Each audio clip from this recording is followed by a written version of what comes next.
First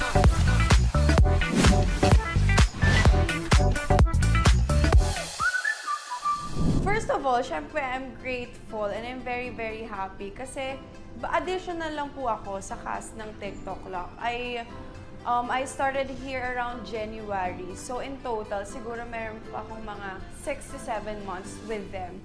But kasama ako sa first week na episodes ng TikTok Lock. So siguro masasabi ko din na, di ba, for 1 year nakasama ko din sila ng matagal. So yun, happy kasi meron akong opportunity dahil talaga sa TikTok Lock. I feel that I've grown into a host that I am today. Walang pagmamayabang, pero ito kasi yung isa sa mga first ko na hosting gigs. Kaya proud ako.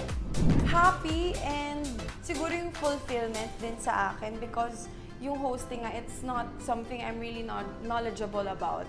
Pero because I'm with people, sa grupo na to, sa grupo ng TikTok lang kasi bigayan, masaya kami. And also, yung passion namin for what we do is really there.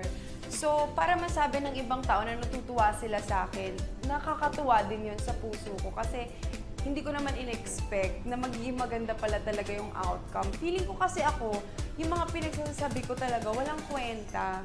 Yun pala dito sa show na to, kailangan walang kwenta yun. Joke lang. Hindi naman. Siyempre, hindi kailangan na walang kwenta yung mga sinasabi mo. But with this show, nagiging flexible ako to say whatever I feel like saying and kung ano yung nararamdaman ko at yung pagbalik ko sa bilang isang manonood.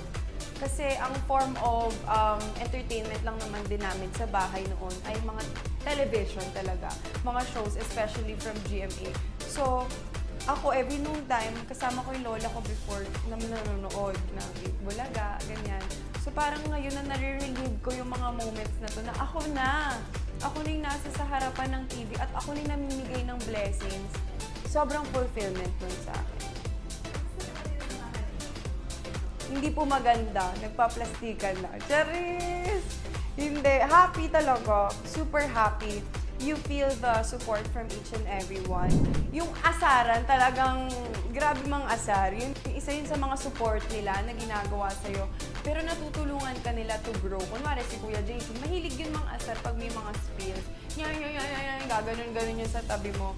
Pero because of that, natututo ka talaga na kailangan unshakable ka, kailangan firm ka, na kung ano lang yung sinasabi ko sa prompter, ito lang yung babasahin ko. Yung mga noise sa paligid ko, nakakatawa, nakakainis, pero nandun yung growth.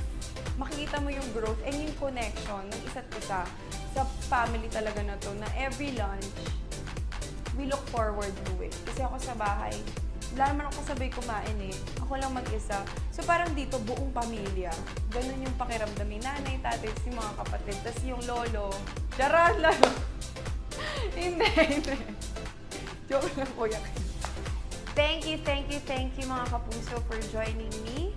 Ayan, patuloy lang na makisaya sa amin sa TikTok Lock every 11:15 a.m. Mondays to Fridays yan.